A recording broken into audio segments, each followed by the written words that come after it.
সীমান্তবর্তী জেলা হওয়ায় চাঁপাইনবাবগঞ্জে মাদক চোরাচালান ও মাদকের ব্যবহারের প্রবণতা অনেক আগে থেকেই রয়েছে। এ নিয়ে বিস্তারিত জানিয়েছেন প্রতিনিধি মোহাম্মদ নাদিম হোসেন। সীমান্তবর্তী জেলা হওয়ায় চাঁপাইনবাবগঞ্জে মাদক চোরাচালান ও মাদকের ব্যবহারের প্রবণতা অনেক আগে থেকেই রয়েছে। তবে এই সময়টাই অর্থাৎ পদ্মা নদীতে পানি বৃদ্ধির সময় মাদক চোরাচালান আরও বেড়ে যায়। কারণ পদ্মা নদীতে পানি বৃদ্ধির ফলে নৌপথে সহজেই ভারতে যাওয়া যায়। দুই দেশের সীমান্তরক্ষী বাহিনীর সদস্যদের চোখ ফাঁকি দিয়ে চোরাচালানিরা ভারতে গিয়ে মাদক নিয়ে আসে। চাঁপাইনবাবগঞ্জের সীমান্ত দিয়ে মূলত হিরোইন ও ফেনসিডিল পাচার হয়ে আসে ভারত থেকে। এর বাইরেও দামি ব্র্যান্ডের কিছু মদও আসে। আমরা যেটা লক্ষ্য করেছি, বিজিবি ও পুলিশ খুবই অল্প পরিমাণে মাদক আটক করলেও পাচার হয়ে আসা বেশিরভাগ মাদকই চলে যায় গন্তব্যে।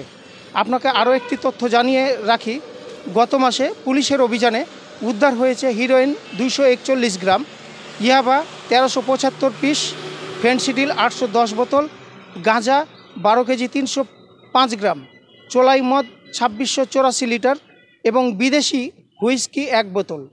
মাদকের সহজলভ্যতা হওয়ায় এর ব্যবহার বেশি হচ্ছে চাঁপাইনবাবগঞ্জে।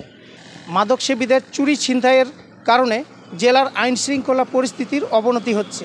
আমার কাছে এই ছিল চাঁপাইনবাবগঞ্জ থেকে সর্বশেষ।